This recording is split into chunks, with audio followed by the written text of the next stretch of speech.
예, 여러분 안녕하세요. 한국어와 한국문학이라는 주제로 살펴보고 있습니다. 그 두 번째 시간입니다. 지난 시간에는 한국어란 특징 안에서 문학적 일탈이 일반적으로 이루어지는 그 예들을 살펴봤는데요.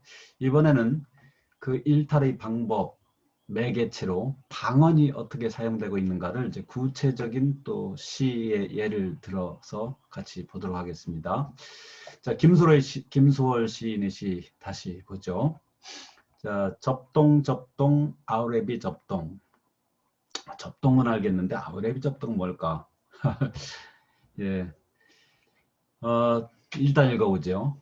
진두강 가람가에, 가람이라는 건 이제 강을 말하는 고어예요. 그래서 이제 이 강가에 이 정도는 이제 알아야겠죠. 그래서 살든 누나는, 여기 또 이제 운율을 맞추기 위해서 살든 누나 이렇게 붙여졌다고 보시면 되는데요.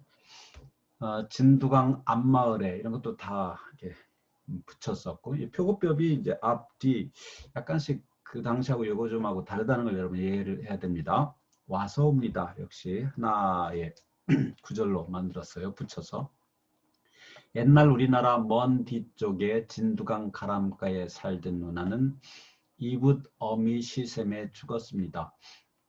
이불어미라는 것은 의불어미를 말하는데, 이 콩쥐팥쥐라는 얘기에 나오듯이 우리나라 옛날 문화에서 이분어미는 그 전에 이미 거기 살고 있었던 자식들 아주 학대하는 내용들이 참 많이 나와요. 그 이브더미의 시샘 때문에 죽었다 건데요. 그래서 누나라고 불러보랴 오오불서, 이제 아주 서럽다. 예. 시세음에 몸이 죽은 우리나는, 몸이 죽었대요. 정말로 죽은 거예요. 어, 죽어서 접동새가 되었습니다. 어떤 전설에 나오는 얘기인데, 접동새라는 것이 왜 접동 우느냐 뭐 이런 얘기. 그리고 또 이 전설에 따르면, 이 시의 배경이 된 전설에 따르면은 이 이부더미, 의부더미는 또 이제 벌을 받아서 죽는답니다. 그래서 그 이부더미는 나중에 까마귀로 태어났다. 그래, 까마귀에 대한 감정이 안 좋은 우리 정서를 좀 많이 반영하고 있는 그런 시인데요. 아홉이나 남아되는, 아홉, 이 아홉을 말하죠. 나인이에요. 남아되는 이란 넘는다는 뜻은 이렇게 이 사투리로 표현했다고 보면 되겠습니다. 여기 많은 것들이 사투리예요. 오랩 동생, 이것도 이제 사투리인데, 오랩은 이제 오랩이인데요. 오랩이라는 것은 여자 입장에서 볼 때 남자 형제, 남동생일 수도 있고, 윗 오빠일 수도 있고, 오랩 동생을 죽어서도 못 잊어. 예, 예. 표기법이 약간 다르죠. 못 잊은데, 예. 풀어쓰기, 즉 이어 적기를 하는 방식입니다. 차마 못 잊어. 야삼경 남타자는 여기 모두죠. 붙여서 써요. 율격을 맞추기 위해서. 밤이 깊으면, 이거는 이제 혼철, 우리가 앞에 봤던 혼철 방식이죠. 예, 원음의 깊, 여기에 받침이 있는데 그 이어지는 전미어에 또 이게 또 오는 혼철, 17세기에서 19세기경에 많이 쓰였던 방식이라고 보면 되겠어요. 그래서 이 김소리 시를 쓸 당시에도 약간 혼철 방식이 많이 사용됐던 예들을 많이 볼 수 있습니다. 이산저산 옮아가며 슬픕니다. 이것도 그 지역의 사투리 같아요. 옮겨가면서, 여기저기 옮겨가면서 사투리가 많이 나와 있어서 그 당시에 어떤 상황 또는 뭐 전설을 뜻하니까, 전설에 대해서 그 마을, 그 지역 문화에서 받아들이는 어떤 심정, 이런 것들을 적는다고 볼 수 있겠는데, 앞으로 다시 가서요. 아우레비 접동, 이 아우레비가 뭐냐?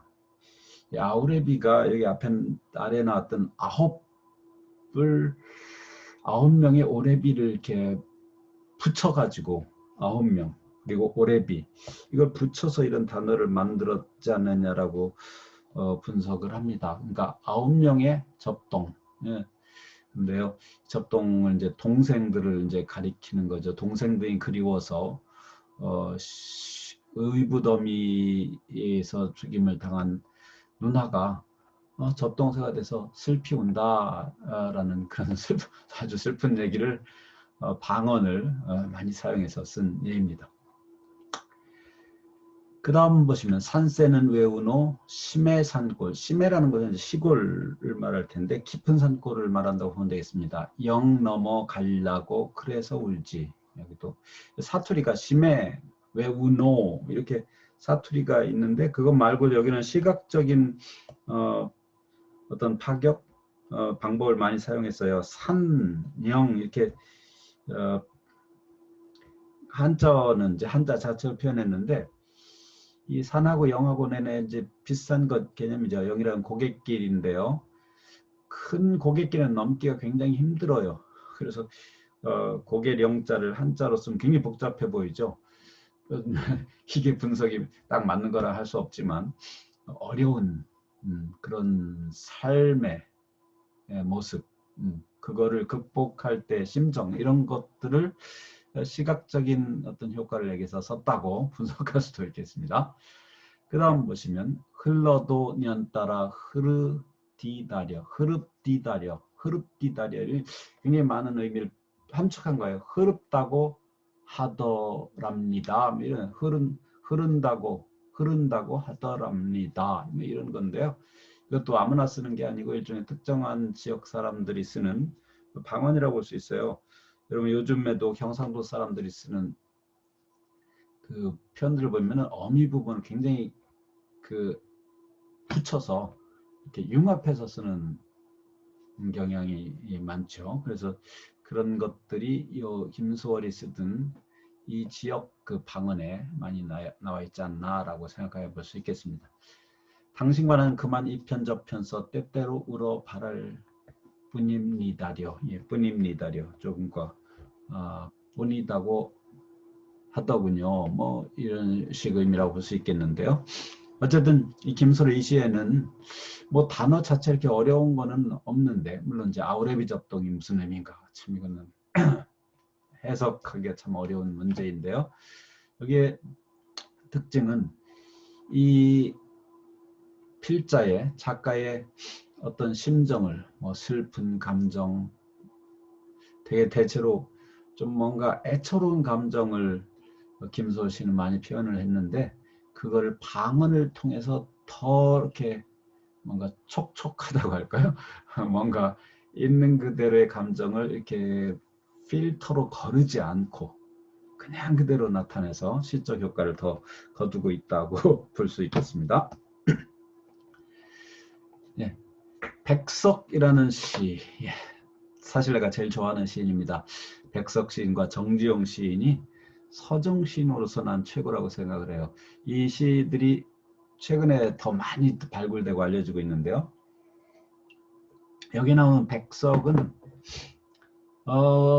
사투리, 방언의 마술사라고도 불릴 정도로 방언을 작품 속에다 많이 사용하는 사람인데요.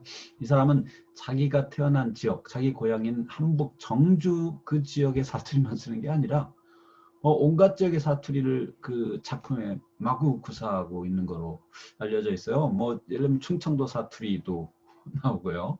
당시에는 시인들이 교류가 있었기 때문에 아마 정재홍 시인과도 교류가 있었을 거라고 보고 그 밖에 많은 시인들과 교류가 있었죠. 뭐 윤동주, 백석, 정재홍 이 세 시인이 뭐 나이 차이는 윤동주 경우 꽤 나지만 그래도 교류가 많았다라는 여러 가지 연구가 최근에 이루어지고 있습니다. 그래서 백석 충청도 방언을 사용하는 경우도 있고 심지어는 경남 통영의 방언이 나오기도 합니다. 통영 사투리. 이 백석은 어떤 여인을 마음에 두면 그 여인을 이제 따라가서 구애를 하는 이런 일들을 많이 한 것 같아요. 그래서 서울에서 만난 아주 마음에 드는 여인이 갑자기 학교를 그만두고 통영으로 내려갔는데 그 통영에 가서 그 마을 앞에서 근데 또 이제 얘기를 들어보면 직접 차가지 못하고 동네 어귀에서 기다리면서 사흘 동안 기다리면서 사람들하고 얘기를 좀 했겠죠. 그래서 통영 사투리가 많이 나오기도 하고 또 바닷가 얘기가 또 많이 나오기도 합니다. 자, 보겠습니다. 명절날 나는 엄매아베 이런 표현 자체가 굉장히 사투리라고 볼 수 있죠. 특히 어린 아동들의 사투리입니다. 따러. 예. 이게 뭐 모음조가 잘 안 지켜졌나 봐요. 따라가 아니라 따러. 근데 어린아이들이 사실 이렇게 더 많이 쓰죠. 그러니까 어린아이들 말투를 그대로 적었다고 보면 됩니다. 엄매 앞에 따라 우리 집 개는 나를 따라. 참 굉장히 정겹죠. 나는 어머니 아버지를 따라가는데 개가 또 나를 따라와요. 그러니까 개도 일종의 가족이라고 볼 수 있어요. 명절날 가는데 개도 데리고 갑니다. 친할머니, 친할아버지가 있는 큰 집으로 가면 친할머니, 친할아버지, 친가의 할머니, 할아버지를 어느 지역에서는 아마 평북 지역에서 이렇게 불렀나 봅니다. 사투리입니다. 얼굴에 별자국이 솜솜난. 여기 말수와 같이 눈도 껌뻑거리는 하루에 배 한 피를 짠다는 벌 하나 건너 집엔 복숭아 나무가 많은. 이게 어디서 끝났는지 모르겠죠. 수식어구가 막 계속 연속되고 있는데요. 이거 표시하면 이렇습니다. 얼굴에 별자국이 솜솜난 이게 하나가 있고요. 말수와 같이 눈도 껌뻑거리는 두 번째 수식어가 있고요. 하루에, 하루라는 것은 하루, 이게 사투리입니다. 하루에 배 한 피를 짠다는 세 번째 수식어가 있고요. 벌 하나 건너 집엔 복숭아 나무가 많은. 벌, 들판을 하나 건너서 집이 있는데 그 집에는 복숭아가 나무가 많은. 네 번째 수식어고요. 소식되는 대상은 실리 고무예요. 고무라는 것도 뭐 충청도 지역에서 고무라는 표현을 많이 썼는데 고모, 이제 고모 한자어로는 어미모자인데요. 사투리 우리나라 많은 지역에서 고모를 고무라고 많이 합니다. 사투리죠. 실리라는 것은 지역, 동네 이름이죠. 뭐요? 자, 이제 어떻습니까? 실리 고무라고 하는 이 인물을 소개하기 위해서, 서술하기 위해서 이렇게 수식어를 쭉 연결했어요. 얼굴에 별자국이 솜솜났다. 별자국이라는 건 이제 보통 옛날에 천연두, 이 천연두를 앓게 되면 얼굴에 이제 이게 페인 자국이 나요. 곰보 자국이 난다고 그러는데 당시에는 이 천연두에 대한 백신을 맞지 않아서 얼굴에 자국이 난 사람들이 꽤 연세된 분들에게 있었습니다. 그래서 얼굴에 천연두 자국이 솜솜 나 있는 진리고모. 또 말수와 같이 눈도 깜빡거린다. 근데 말수라는 게 뭔가 이 사람 이름 아닌 것 같고요.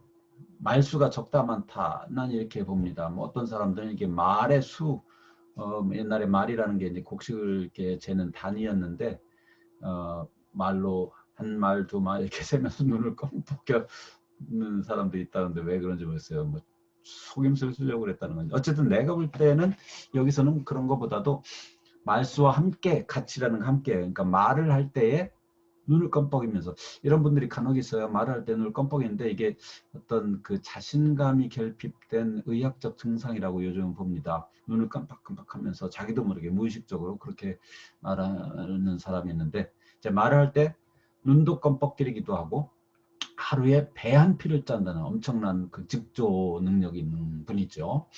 근데 그분이 사는 곳은 벌을 하나 건너서 집에 사는데 거기에 또 복숭아 나무가 많은 그러니까 벌 하나 건너 있는데 복숭아 나무가 많은 집에 사는 이제 지정학적 위치, 지리적 위치를 얘기했어요. 그 실리에 사는 고모님. 근데 이 고모만 온 게 아니라 그 고모의 딸 이녀, 작은 이녀. 아마 이 고모님은 딸만 두 분 있는 모양인데 그 남편이 이시성을 갖고 있는 모양이죠. 그래서 이시성의 여자다. 그래서 그냥 이녀. 근데 둘째를 작은 이녀 이렇게 표현을 했어요.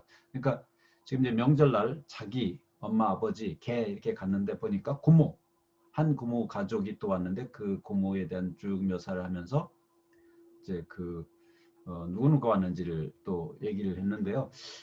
이렇게 지리한 산문도 이렇게 지리하게 쓰지는 않죠. 이걸 통해서 뭔가 백석이 나타내는 목적이 있었을 겁니다. 어, 그렇게 멀리서 살고 그리고 외모라든가 이런 거 볼 때 뭐 형편없지만 그래도 가정을 꾸려나가는 능력은 분명히 있는 이런 분의 얘기를 이제 어떻게는 사는 모습이 좀 답답할 수 있어요. 그래서 그런 모습들을 표현하느라 일부러 이렇게 이제 긴 문장, 산문식 문장, 그것도 잘 어디가 어디까지 수식하는지 이해하기 힘든 그런 산문 문장을 썼다고 볼 수 있습니다. 이런 식 그 문체를 사용하는 사람들이 세계적으로 또 많이 있습니다. 미국의 그 소설가인 윌리엄 포크너라는 사람, 모비 딕이라고 하는 작품 여러분 들어봤습니까? 백경이라고도 번역을 하는데요.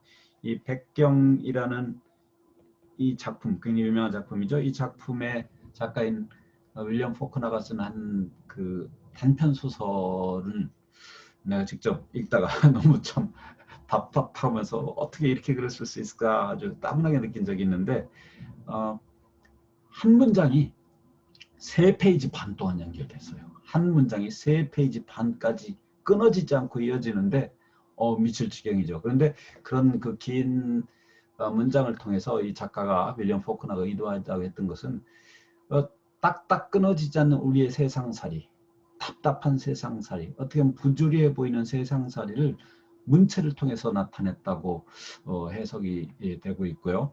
그래서 지금은 당시 해밍웨이와 같은 시절에 살았던 작가인데 그 문학적 깊이, 심오함, 뭐 이런 것 등에 있어서는 뭐 윌리엄 포크너가 가볍고 경쾌하다면 이 사람 아주 무겁고 심오한 걸 나타내는 점에 있어서는 더 탁월하다 이렇게 평가하기도 합니다.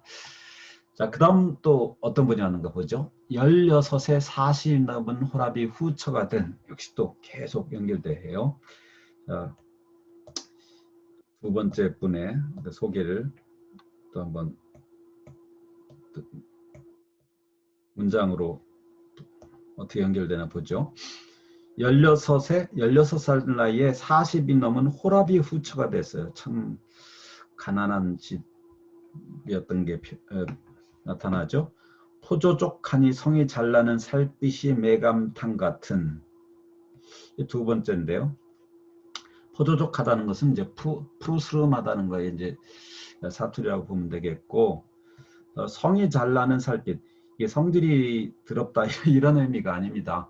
살빛이 살같이 사소한 자극에도 뭐 파랗게 변하거나 붉게 변하거나 이런 것을 성이 잘 난다라고 해요. 살갗, 피부가 민감해가지고 잘 상처가 나는 것이 성이 잘 난다. 이건 뭐 충청도에서도 이런 표현을 쓰기도 합니다. 사투리라고 할 수 있죠.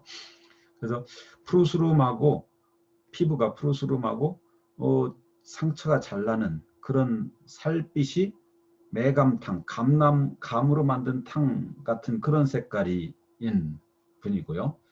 입술과 젖꼭지는 더 까만, 뭐 이 나이 차이가 많이 나지 않았는지 어떻게 여기도 고모인데 고모를 묘사할 때 입술과 젖꼭지를 봤나 봐요. 백석이 어릴 때 예, 자기의 그 경험을 묘사한 거라고 봤을 때 입술과 젖꼭지가 다른 사람보다 더 까맣다는 얘기죠.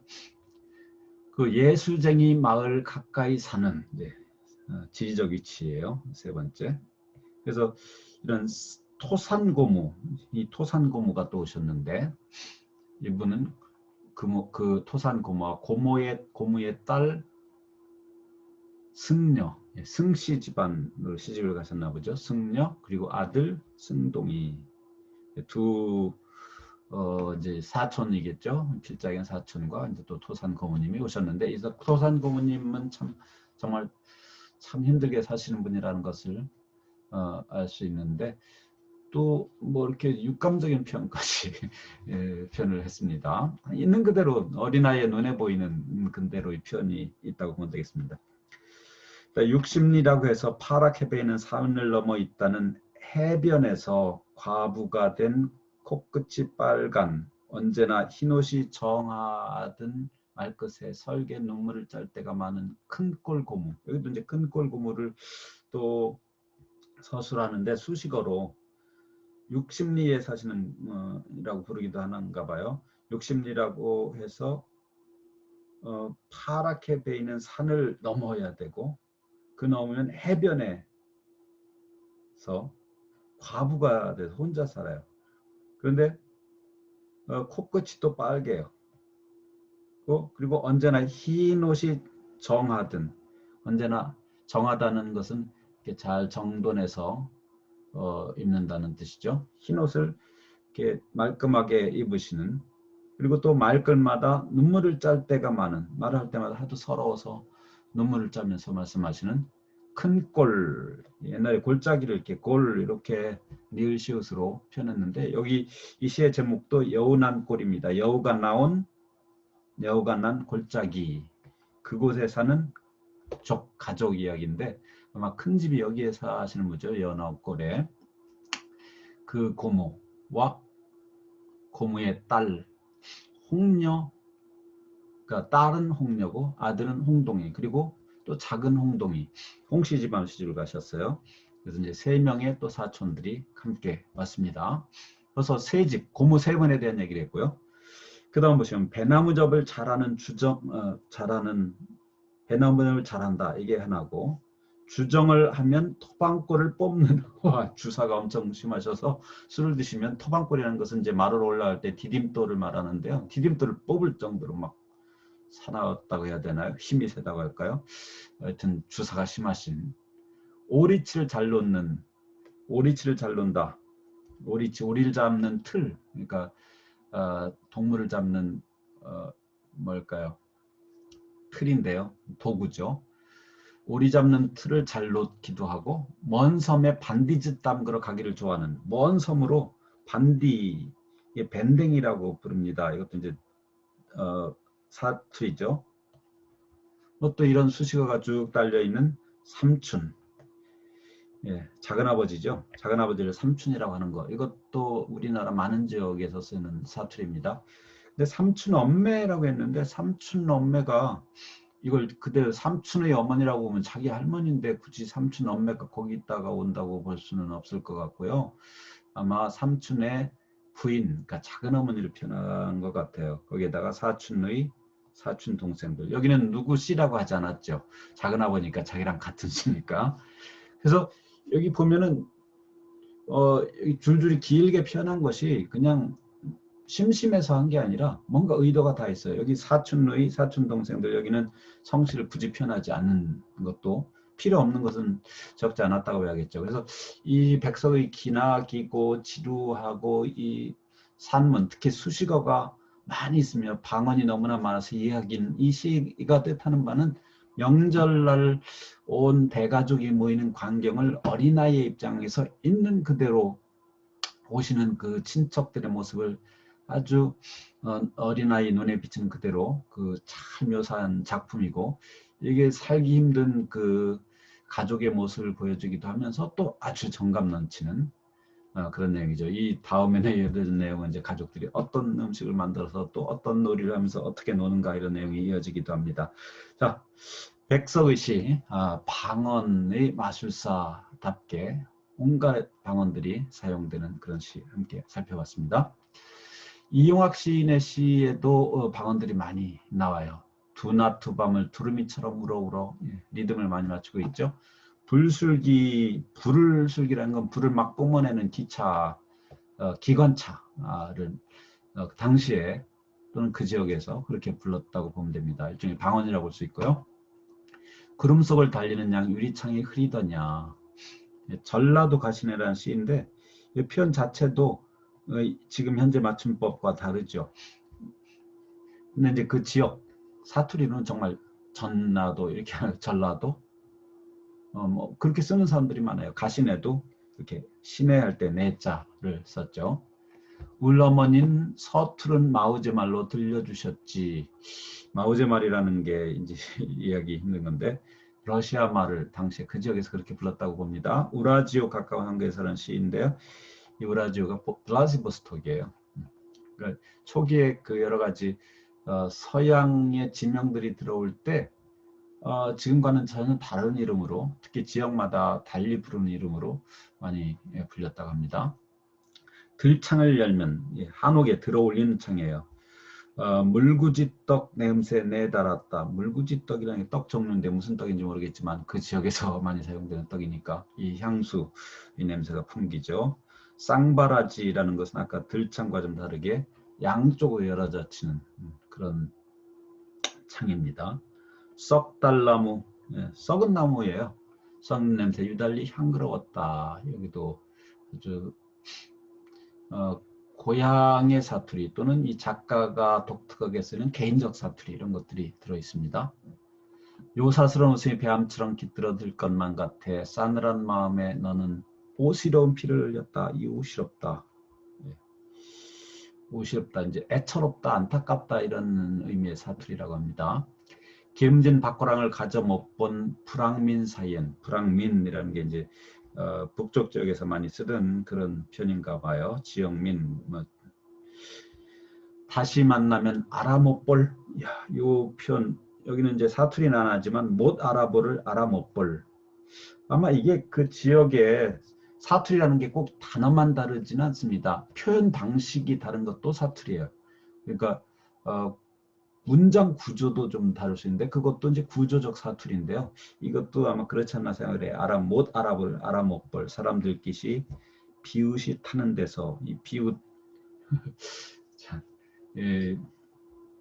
요즘은 쓰지 않아. 물론 정어리라는 생선을 말합니다. 비웃는다라든가 뭐 이런 부사가 아니고요. 청어, herring이라고 영어로 하는데 청어 뭐를 말하는 거라고 볼 수 있겠습니다. 자, 여기도 이용학 시인도 아주 많은 사투리를 써서 시를 쓰는 그런 시인으로 알려져 있습니다. 자, 서정주 시인의 사향 박하이 뒤안길이라 아름다운 배암 이런 것들도 중에 사투리고 을마나 이런 것도 사투리죠. 크다란 슬픔으로 태어났게 저리도 징그러운 몸뚱아리냐 화사라는 시집에 나오는 거죠. 이상화 시인 나비제비야 깝치지 마라. 이건 요즘도 쓰는 건데요. 까불지 마라. 예. 이 사투리는 참 대중적으로 참 많이 이렇게 계속 사용되나 봐요. 깝치지 마. 지금도 쓰는 걸 보니까.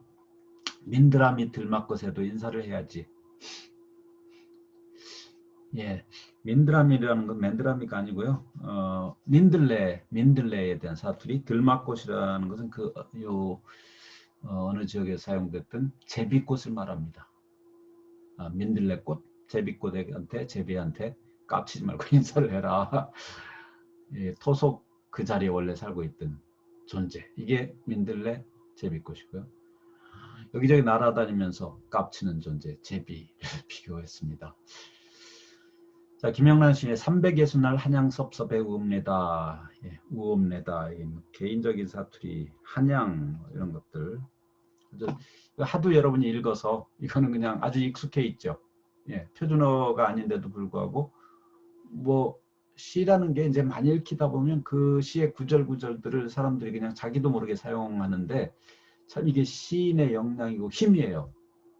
자기의 감정을 일탈, 의문적 또는 의미적 일탈을 통해서 사용했는데 그게 사람들한테 이렇게 깊이 닿게 되면 마치 그냥 표준어처럼 많은 사람들이 사용하기도 합니다. 정재용 시인, 정재용 시인은 우리 대전 바로 옆 동네 옥천에서 태어났고 지금 옥천에 가면 생가가 있고요. 여기 문학관이 있어요. 가시면 이 시인의 많은 시들을 읽을 수 있고 이 사람이 어떤 삶을 살았는가를 좀 엿볼 수가 있습니다. 일본을 많이 오가기도 했고 상당히 인테리이고 이육사가 이 정재용 시인과 백석 시인을 무척 좋아해서 찾아가서 사사를 받기를 원하기도 했고 또 특히 백석 시인의 시집이 당시에 굉장히 귀해서 그거를 다 자기 손으로 필사를 해가지고 가지고 다니면서 읽었다. 그래서 이 윤동주가 정재용 백석을 만난 다음에 그 시적인 표현 방식이 굉장히 바뀌었다. 이런 연구가 있습니다. 여기 정재용 시인 보시면 해설피 금빛 게으른 울음을 우는 곳. 게으른 울음을 운다라는 건 이제 파격인데요. 해설피라고 하는 거에 대한 이제 해석이 참 다양합니다.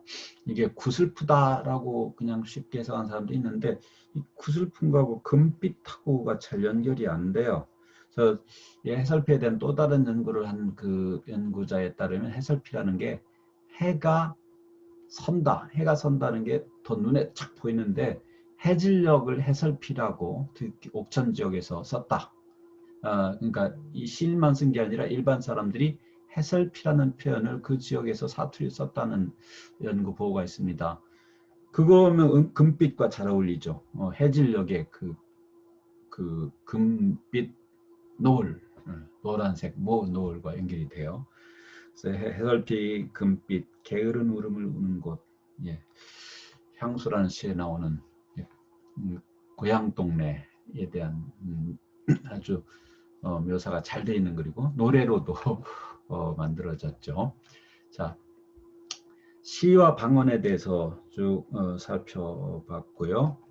이제 시와 방언이 아니라 시와 소설과 방언을 보죠. 네, 소설 속에서도 방언이 많이 사용되는데 사실적인 성격 일물을 창조하기 위해서는 대화체를 적극 활용해야 되고 여기서 효과적으로 사용할 수 있는 것이 방언이다. 예, 대화체, 그 사람의 그 말투에 그 사람의 성격, 개성, 의지 이런 것들이 많이 들어가는데 그걸 표현하는 방법으로 그 특정 지역의 인물을 묘사할 때는 방언 사투리 많이 썼다는 건데 이건 뭐 지금도 영화에서 TV 드라마에서 엄청나게 사용되고 있는 방법입니다. 그래서 김동일의 배따라기 감자 이런 작품에 뭐 김유정의 동백꽃, 이 동백꽃에 대해서는 참 이 동백꽃이 김유정의 동백꽃이 저 남도에 피는 동백꽃이라고 생각하면 안 됩니다. 이건 좀 다른 동백꽃이에요. 왜 그런가 잠시 후죠. 홍명의 임꺽정 이런 데 많이 사용됐는데 여기 쭉 열간 것처럼 김서울은 평안도 사투리, 백석은 평안도, 이용학 함북, 서정주 전북, 이상화 경북, 김영랑 정남, 예, 전남, 정지용 충북 옥천이죠. 김동인 평안도, 김유정이 강원도 방언을 많이 썼다겠어요. 홍명이 충북 이런데 강원도 지역에서 동백꽃이라고 하는 것은 정말 남도 바닷가에 피는 그 동백꽃나무를 말하는 게 아니라 생강나무라고 하는 노란 산에 피는 꽃이 있어요. 이 생강나무, 표준어로는 생강나무를 강원도 지역에서 옛날에 동백꽃이라고 불렀답니다. 그래서 이 김유정의 이 작품에 나온 동백꽃은 남도의 빨간색 그 꽃을 말하는 게 아니라 노란색 꽃이 피는 생강나무를 말한다. 방언을 어떤 작가가 어떻게 썼는가 알면은 어떤 시의 특정 부분을 해석하는 데도 이렇게 도움이 됩니다. 방언에 대한 시인의 태도, 예, 평북 정주 출신 시인들이 예를 들어서 이제 보면요, 김업, 이광수 이런 분들은 서울의 문학으로 시를 쓰는 태도를 썼는데 서울의 문학어라는 거예요. 그래서 사실 이광수 시인의 흙이라든가 유정, 무정 이런 소설 읽어보면 예, 사투리가 별로 나오지 않아요. 간혹 방언 특유의 단어를 사용한다. 예. 그러니까 거기서 특정 인물, 특정 지역의 인물의 대화를 인용할 때는 그 사투리를 쓰겠지만 전반적으로 서울 사투리를 사용했다. 방언으로 시를 쓰면서 문학으로 방언을 썼지만 그것을 자기 나름대로의 표현으로 갈고 닦아서 문학적인 용어로 윤색하는 그 방식을 쓴 게 김소월이라면 백석 씨는 아주 적극적으로 방언을 드러내놓고 시를 쓰는 태도를 썼다. 그래서 온갖 지역의 방언을 다 사용했다. 좀 전에 여운한 골적이라고 하는 작품에 보면 정말 방언이 너무나 많죠. 백석의 방언 사용은 어휘 차원에 국한돼 있고 문장층에서는 표준어를 썼다. 아까 이제 봤지만 문장 구조는 표준어인데 어휘에 있어서 어떤 감정, 특정 감정을 잘 표현하기 위해서 이제 어휘를 방언을 많이 사용한 사람입니다. 그리고 의도적으로 또 방언을 사용을 했어요. 백석의 경우에 고향에 관계된 작품에는 방언을 풍부하게 사용해서 향토덕 정서를 표현했다면 그렇지 않은 작품에서는 방언 사용을 절제를 했다. 예를 들어서 비라는 시를 보면 아카시아들이 언제 흰 두레방석을 깔았나 어디서 물큰 개비린내가 온다. 뭐 특정 지역의 방언이 거의 없는 시라고 볼 수 있습니다. 자, 이렇게 소설 그리고 시에 일부러 작가들이 자기의 어떤 의도, 아주 특별한 의미 또는 특별한 감정을 전달하기 위해서 이제 방언을 사용한 예들을 쭉 봤고요. 자, 이제 다음 시간에는 각각 언어의 특징이 시, 문학의 형식, 또 노랫말의 형식에 어떤 영향을 주는가. 예. 언어의 특징 때문에 시의 형식이 문화마다 어떻게 다르게 발전을 하고 자리를 잡게 되었는가, 그리고 그 문화의 노랫말에 또 어떻게 반영되고 있는가를 다음 시간에 아주 구체적으로 보도록 하겠습니다. 예, 여러분 수고 많았습니다.